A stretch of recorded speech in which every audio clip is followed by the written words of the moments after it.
بسم الله الرحمن الرحيم. وإذا سمعوا ما أنزل إلى الرسول ترى أعينهم تفيض من الدمع مما عرفوا من الحق يقولون ربنا آمنا فاكتبنا مع الشاهدين وما لنا لا نؤمن بالله وما جاءنا من الحق ونطمع أن يدخلنا ربنا مع القوم الصالحين فأثابهم الله بما قالوا جنات تجري من تحتها الأنهار خالدين فيها وذلك جزاء المحسنين والذين كفروا وكذبوا بآياتنا أولئك أصحاب الجحيم. يا أيها الذين آمنوا لا تحرموا طيبات ما أحل الله لكم ولا تعتدوا إن الله لا يحب المعتدين وكلوا مما رزقكم الله حلالا طيبا واتقوا الله الذي أنتم به مؤمنون. لا يؤاخذكم الله باللغو في أيمانكم ولكن يؤاخذكم بما عقدتم الأيمان فكفارته إطعام 10 مساكين من أوسط ما تطعمون أهليكم أو كسوتهم أو تحرير رقبة فمن لم يجد فصيام 3 أيام ذلك كفارة أيمانكم إذا حلفتم واحفظوا أيمانكم كذلك يبين الله لكم آياته لعلكم تشكرون. يا أيها الذين آمنوا إنما الخمر والميسر والأنصاب والأزلام رجس من عمل الشيطان فاجتنبوه لعلكم تفلحون. إنما يريد الشيطان أن يوقع بينكم العداوة والبغضاء في الخمر والميسر ويصدكم عن ذكر الله وعن الصلاة فهل أنتم منتهون. وأطيعوا الله وأطيعوا الرسول واحذروا فإن توليتم فاعلموا أنما على رسولنا البلاغ المبين. ليس على الذين آمنوا وعملوا الصالحات جناح فيما طعموا إذا ما اتقوا وآمنوا وعملوا الصالحات ثم اتقوا وآمنوا ثم اتقوا وأحسنوا والله يحب المحسنين. يا أيها الذين آمنوا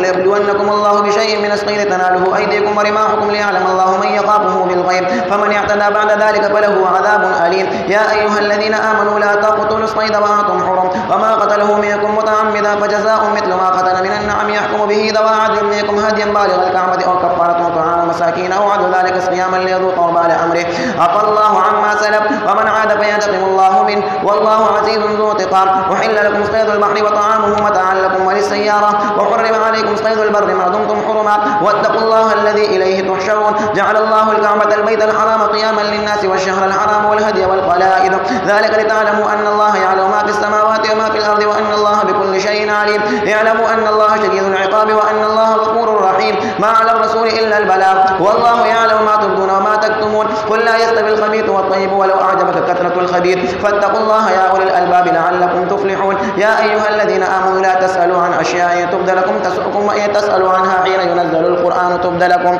عفى الله عنها والله غفور حليم. قد سألها قوم من قبلكم ثم أصبحوا بها كافرين. ما جعل الله من بحيرة ولا سائمة ولا وصيلة ولا حام ولكن الذين كفروا يفترون على الله الكذب وأكثرهم لا يعقلون. وإذا قيل لهم تعالوا إلى ما أنزل الله وإلى الرسول قالوا حسبنا ما وجدنا عليه آباءنا. وإذا قيل لهم تعالوا إلى ما أنزل الله وإلى الرسول قالوا حسبنا وجدنا عليه آباءنا أولو كان آباؤهم لا يعلمون شيئا ولا يهتدون. يا أيها الذين آمنوا عليكم أنفسكم لا يضركم من ضل إذا اهتديتم إلى الله مرجعكم جميعا فينبئكم بما كنتم تعملون. يا أيها الذين آمنوا شهادة بينكم إذا حضر أحدكم الموت حين الوصية 2 ذوى عدل منكم أو آخران من غيركم إن أنتم ضربتم في الأرض فأصابتكم مصيبة الموت تحبسونهما من بعد الصلاة فيقسمان بالله إن ارتبتم لا نشتري به ثمنا ولو كان ذا قربى ولا نكتم شهادة الله إنا إذا لمن الآثمين. فإن عثر على أنهما استحقا إثما فآخران يقومان مقامهما من الذين استحق عليهم الأوليان فيقسمان بالله لشهادتنا حق من شهادتهما وما اعتدينا إنا إذا لمن الظالمين. ذلك أدنى أن يأتوا بالشهادة على وجهها أو يخافوا أن ترد أيمان بعد أيمانهم واتقوا الله واسمعوا والله لا يهدي القوم الفاسقين. يوم يجمع الله الرسل فيقول ماذا أجبتم قالوا لا علم لنا إنك أنت علام الغيوب. إذ قال الله يا عيسى ابن مريم اذكر نعمتي عليك وعلى والدتك إذ أيدتك بروح القدس تكلم الناس في المهد وكهلا وإذ علمتك الكتاب والحكمة والتوراة والإنجيل وإذ تخلق من الطين كهيئة الطير بإذني وتنفخ فيها فتكون طيرا بإذني وتبرئ الأكمه والأبرص بإذني وإذ تخرج الموتى بإذني وإذ كففت بني إسرائيل عنك إذ جئتهم بالبينات فقال الذين كفروا إن هذا إلا سحر مبين. وإذ أوحيت إلى الحواريين أن آمنوا بي وبرسولي قالوا آمنا واشهد بأننا مسلمون. منهم إن هذا إلا سحر مبين. وقالوا منهم إلا إذ قال الحواريون يا عيسى ابن مريم هل يستطيع ربك أن ينزل علينا مائدة من السماء قال اتقوا الله إن كنتم مؤمنين. قالوا نريد أن نأكل منها وتطمئن قلوبنا ونعلم أن قد صدقتنا ونكون عليها من الشاهدين. قال عيسى ابن مريم اللهم ربنا أنزل علينا مائدة من السماء تكون لنا عيدا لأولنا وآخرنا وآية منك قال الله إني منزلها عليكم فمن يكفر بعد منكم فإني أعذبه عذابا لا أعذبه أحدا من العالمين. وإذ قال الله يا عيسى ابن مريم أأنت قلت للناس اتخذوني وأمي إلهين من دون الله قال سبحانك ما يكون لي أن أقول ما ليس لي بحق إن كنت قلته فقد علمته تعلم ما في نفسي ولا أعلم ما في نفسك إنك أنت علام الغيوب. ما قلت لهم إلا ما أمرتني به أن اعبدوا الله ربي وربكم وكنت عليهم شهيدا ما دمت فيهم فلما توفيتني كنت أنت الرقيب عليهم وأنت على كل شيء شهيد. إن تعذبهم فإنهم عبادك وإن تغفر لهم فإنك أنت العزيز الحكيم. قال الله هذا يوم ينفع الصادقين صدقهم لهم جنات تجري من تحتها الأنهار خالدين فيها أبدا رضي الله عنهم ورضوا عنه ذلك الفوز العظيم. لله ملك السماوات والأرض وما فيهن وهو على كل شيء قدير. بسم الله الرحمن الرحيم. الحمد لله الذي خلق السماوات والأرض وجعل الظلمات والنور ثم الذين كفروا بربهم يعدلون. هو الذي خلقكم من طين ثم قضى أجلا وأجل مسمى عنده ثم أنتم تمترون. وهو الله في السماوات وفي الأرض يعلم سركم وجهركم ويعلم ما تكسبون وما تأتيهم من آية من آيات ربهم إلا كانوا عنها معرضين فقد كذبوا فسيأتيهم أنباء ما كانوا به يستهزئون. ألم يروا كم أهلكنا من قبلهم من قرن مكناهم في الأرض ما لم نمكن لكم وأرسلنا السماء عليهم مدرارا وجعلنا الأنهار تجري من تحتهم وأهلكناهم بذنوبهم وأنشأنا من بعدهم قرنا آخرين. ولو نزلنا عليك كتابا في قرطاس فلمسوه بأيديهم لقال الذين كفروا إن هذا إلا سحر مبين وقالوا لولا أنزل عليه ملك ولو أنزلنا ملكا لقضي الأمر ثم لا ينظرون ولو جعلناه ملكا لجعلناه رجلا وللبسنا عليهم ما يلبسون. ولقد استهزئ برسل من قبلك فحاق بالذين سخروا منهم ما كانوا به يستهزئون. قل سيروا في الأرض ثم انظروا كيف كان عاقبة المكذبين. قل لمن ما في السماوات والأرض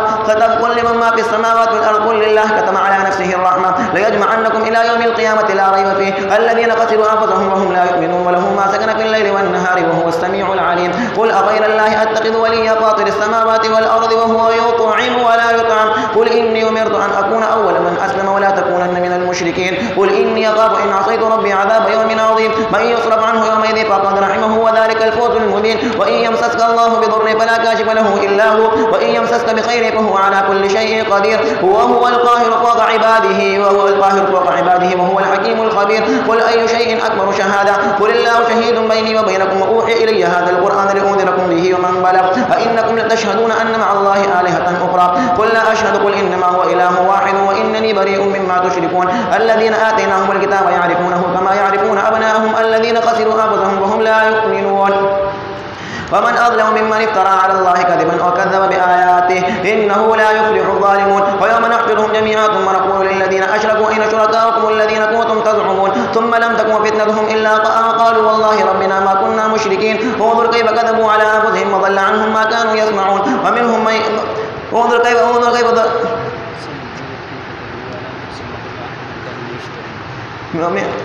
كيف ظلموا ولم تكن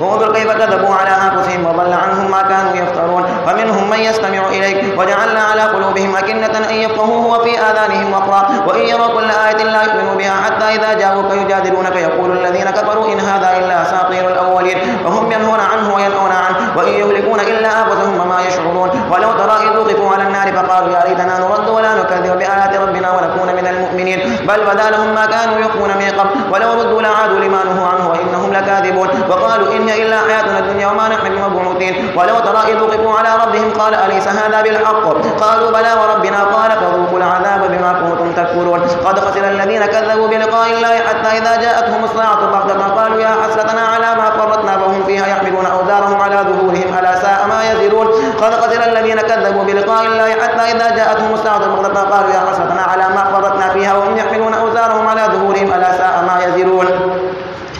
ألا وما الحياة الدنيا إلا لعب وللدار الآخرة خير للذين يتقون أفلا تعقلون. قد نعلم إنه ليحزنك الذي يقولون فإنهم لا يكذبونك ولكن الظالمين بآيات الله يجحدون. ولقد كذبت رسل من قبلك فصبروا على ما كذبوا وأوذوا حتى أتاهم نصرنا ولا مبدل لكلمات الله ولقد جاءك من نبأ المرسلين. وإن كان كبر عليك إعراضهم فإن استطعت أن تبتغي نفقا في الأرض وسلما في السماء فتأتيهم بآية ولو شاء الله لجمعهم على الهدى فلا تكونن من الجاهلين. إنما يستجيب الذين يسمعون والموتى يبعثهم الله ثم إليه يرجعون. وقالوا لولا نزل عليه آية من ربه قل إن الله قادر على أن ينزل آية ولكن أكثرهم لا يعلمون. وما من دابة في الأرض ولا طائر يطير بجناحيه إلا ذلكم ما فرطنا في الكتاب من شيء ثم إلى ربهم يحشرون والذين كذبوا بآياتنا صم وبكم في الظلمات من يشاء الله يضلل ومن يشاء يجعله على صراط مستقيم قل أرأيتكم إن أتاكم عذاب الله أو أتتكم الساعة وغير الله تدعون إن كنتم صادقين بل إياه تدعون فيكشف ما تدعون إليه إن شاء وتنسون ما تشركون ولقد أرسلنا إلى أمم من قبلك فأخذناهم بالبأساء والضراء لعلهم يتضرعون فلولا إذ جاءهم بأسنا تضرعوا ولكن قست قلوبهم وزين لهم الشيطان ما كانوا يعملون فلما نسوا ما ذكروا به فتحنا عليهم أبواب كل شيء حتى إذا فرحوا بما أوتوا أخذناهم بغتة فإذا هم مبلسون فقطع دابر القوم الذين ظلموا والحمد لله رب العالمين قل أرأيتم إن أخذ الله سمعكم وأبصاركم وختم على قلوبكم من إله غير الله يأتيكم به وانظر كيف نصرف الآيات ثم هم يصدفون قل أرأيتكم إن أتاكم عذاب الله بغتة أو جهرة هل يهلك إلا القوم الظالمون وما نرسل المرسلين إلا مبشرين ومنذرين فمن آمن وأصلح فلا خوف عليهم ولا هم يحزنون والذين كذبوا بآياتنا يمسهم العذاب بما كانوا يفسقون قل لا أقول لكم عندي خزائن الله ولا أعلم الغيب ولا أقول لكم إني ملك إن أتبع إلا ما يوحى إلي قل هل يستوي الأعمى والبصير أفلا تتفكرون فأنذر به الذين يخافون أن يحشروا إلى ربهم ليس لهم من دونه ولي ولا شفيع لعلهم يتقون ولا تطرد الذين يدعون ربهم بالغداة والعشي يريدون وجهه ما عليك من حسابهم من شيء وما من حسابك عليهم من شيء فتطردهم فتكون من الظالمين وكذلك فتنا بعضهم ببعض ليقولوا هؤلاء من الله عليهم من بيننا أليس الله بأعلم بالشاكرين وإذا جاءك الذين يؤمنون بآياتنا فقل سلام عليكم كتب ربكم على نفسه الرحمة أنه من عمل منكم سوءا بجهالة ثم تاب من بعده وأصلح فأنه غفور رحيم وكذلك نفصل الآيات ولتستبين سبيل المجرمين قل إني نهيت أن أعبد الذين تدعون من دون الله قل لا أتبع أهواءكم قد ضللت إذا وما أنا من المهتدين قل إني على بينة من ربي وكذبتم به ما عندي ما تستعجلون به إن الحكم إلا لله يقص الحق وهو خير الفاصلين قل لو أن عندي ما تستعجلون به لقضي الأمر بيني وبينكم والله أعلم بالظالمين وعنده مفاتح الغيب لا يعلمها إلا هو ويعلمها في البر والبحر وما تسقط من ورقة إلا يعلمها ولا حبة في ظلمات الأرض ولا رطب ولا يابس إلا في كتاب مبين وهو الذي يتوفاكم بالليل ويعلم ما جرحتم بالنهار ثم يبعثكم فيه ليقضى أجل مسمى ثم إليه مرجعكم ثم ينبئكم بما كنتم تعملون وهو القاهر فوق عباده ويرسل عليكم حفظا حتى إذا جاء أحدكم الموت توفته رسلنا وهم لا يفرطون ثم ردوا إلى الله مولاهم الحق ألا له الحكم وهو أسرع الحاسبين قل من ينجيكم من ظلمات البر والبحر تدعونه تضرعا وخفيا لئن أنجانا من هذه لنكونن من الشاكرين قل الله ينجيكم منها ومن كل كرب ثم أنتم تشركون قل هو القادر على أن يبعث عليكم عذابا من فوقكم أو من تحت أرجلكم أو يلبسكم شيعا ويذيق بعضكم بأس بعض انظر كيف نصرف الآيات لعلهم يفقهون وكذب به قومك وهو الحق قل لست عليكم بوكيل لكل نبأ مستقر وسوف تعلمون وإذا رأيت الذين يقولون في آياتنا فأعرض عنهم حتى يقولوا في حديث غيره وإما ينسينك شيطان فلا تقعد بعد الذكرى مع القوم الظالمين وما على الذين يتقون من حسابهم من شيء ولكن ذكرى لعلهم يتقون وذر الذين اتخذوا دينهم لعبا ولهوا وغرتهم الحياة الدنيا وذكر به أن تبصر نفس بما كسبت ليس لها من دون الله ولي ولا شفيع وإن تعدل كل عدل لا يؤخذ منها أولئك الذين أبصروا بما كسبوا لهم شراب من حميم وعذاب أليم بما كانوا يكفرون قل أندعو من دون الله ما لا ينفعنا ولا يضرنا ونرد على أعقابنا بعد إذ هدانا الله كالذي استهوته حيران له أصحاب يدعونه إلى الهدى ائتنا كالذي استهوته الشيطان شياطين في الأرض حيران له أصحاب يدعونه إلى الهدى ائتنا قل إن هدى الله هو الهدى وأمرنا لنسلم لرب العالمين وأن أقيموا الصلاة واتقوه وهو الذي إليه تحشرون وهو الذي خلق السماوات والأرض بالحق ويوم يقول كن فيكون قوله الحق وله الملك يوم ينفخ في الصور عالم الغيب والشهادة وهو الحكيم الخبير وإذ قال إبراهيم لأبيه آزر أتتخذ أصناما آلهة إني أراك وقومك في ضلال مبين وكذلك نري إبراهيم ملكوت السماوات والأرض وليكون من الموقنين فلما جن عليه الليل رأى كوكبا فلما أفل قال لا أحب فلما رأى القمر بازغا قال هذا ربي فلما أفل قال لا أحب الآفلين فلما رأى القمر بازغا قال هذا ربي فلما أفل قال لئن لم يهدني ربي لأكونن من القوم الضالين فلما رأى الشمس بازغة قال هذا ربي هذا أكبر فلما أفل قال يا قوم إني بريء مما تشركون إني وجهت وجهي للذي فطر السماوات والأرض حنيفا وما أنا من المشركين وحاجه قومه قال أتحاجوني في الله وقد هدان ولا أخاف ما تشركون به إلا أن يشاء ربي شيئا وسع ربي كل شيء علما أفلا تتذكرون وكيف أخاف ما أشركتم ولا تخافون أنكم أشركتم بالله ما لم ينزل به عليكم سلطانا فأي الفريقين أحق بالأمن إن كنتم تعلمون الذين آمنوا ولم يلبسوا إيمانهم بظلم أولئك لهم الأمن وهم مهتدون وتلك حجتنا آتيناها إبراهيم على قومه نرفع درجات من نشاء إن ربك حكيم عليم ووهبنا له إسحاق ويعقوب كلا هدينا ونوحا هدينا من قبل من ذريته داود وسليمان وأيوب ويوسف وموسى وهارون وكذلك نجزي المحسنين وزكريا ويحيى وعيسى وإلياس كل من الصالحين وإسماعيل واليسع ويونس ولوطا وكلنا فضلنا على العالمين ومن آبائهم وذرياتهم وإخوانهم واجتبيناهم وهديناهم إلى صراط مستقيم ذلك هدى الله يهدي به من يشاء من عباده ولو أشركوا لحبط عنهم ما كانوا يعملون أولئك الذين آتيناهم الكتاب والحكم والنبوة فإن يكفر بها هؤلاء فقد وكلنا بها قوما ليسوا بها بكافرين أولئك الذين هدى الله فبهداه مقتدي قل لا أسألكم عليه أجرا إن هو إلا ذكرى للعالمين وما قدر الله حق قدره إذ قالوا ما أنزل الله على بشر من شيء قل من أنزل الكتاب الذي جاء به موسى نورا وهدى للناس تجعلونه قناطيس تبدونها وتخفون كثيرا وعلمتم ما لم تعلموا أنتم ولا آباؤكم قل الله ثم ذرهم في خوضهم يلعبون وهذا كتاب أنزلناه مبارك مصدق الذي بين يديه ولتنذر أم القرى ومن حولها والذين يؤمنون بالآخرة يؤمنون به وهم على صلاتهم يحافظون ومن أظلم ممن افترى على الله كذبا أو قال أوحي إلي ولم يوحي إلي شيء وما قال سأنزل مثل ما أنزل الله ولترى إذ الظالمون في غمرات الموت والملائكة باسطوا أيديهم أخرجوا أنفسكم اليوم تجزون عذاب الهون بما كنتم تقولون على الله غير الحق وكنتم عن آياته تستكبرون ولقد جئتمونا فرادا كما خلقناكم أول مرة وتركتم ما خولناكم وراء ظهوركم وما نرى معكم شفعاءكم الذين زعمتم أنهم فيكم شركاء لقد تقطع بينكم وضل عنكم ما كنتم تزعمون إن الله خالق الحب والنبات يخرج الحي من الميت ومخرج الميت من الحي ذلكم الله فأنى تؤفكون خالق الإصباح وجعل الليل سكنا والشمس والقمر حسبانا ذلك تقدير العزيز العليم هو الذي جعل لكم النجوم لتهتدوا بها في ظلمات البر والبحر قد فصلنا الآيات لقوم يعلمون وهو الذي أنشأكم من نفس واحدة ومستقر ومستودع قد فصلنا الآيات لقوم يفقهون وهو الذي أنزل من السماء ماء فأخرجنا به نبات كل شيء فأخرجنا منه خضرا نخرج منه حبا متراكبا ومن النخل من طلعها قنوان دانية وجنات من أعناب والزيتون والرمان مشتبها وغير متشابه انظروا إلى ثمره إذا أثمر وينعه إن في ذلكم لآيات لقوم يؤمنون وجعلوا لله شركاء الجن وخلقهم وخلقوا له بنين وبنات بغير علم سبحانه وتعالى عما يشركون بديع السماوات والأرض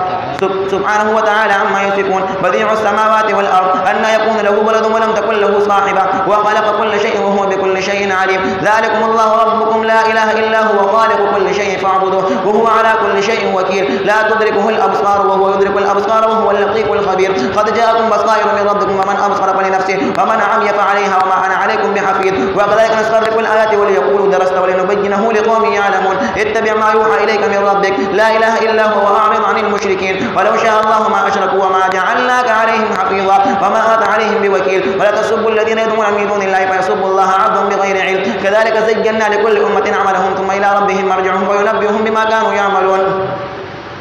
وأقسموا بالله جهد أيمانهم لئن جاءتهم آية ليؤمنن بها قل إنما الآيات عند الله وما يشعركم أنها إذا جاءت لا يؤمنون ونقلب أفئدتهم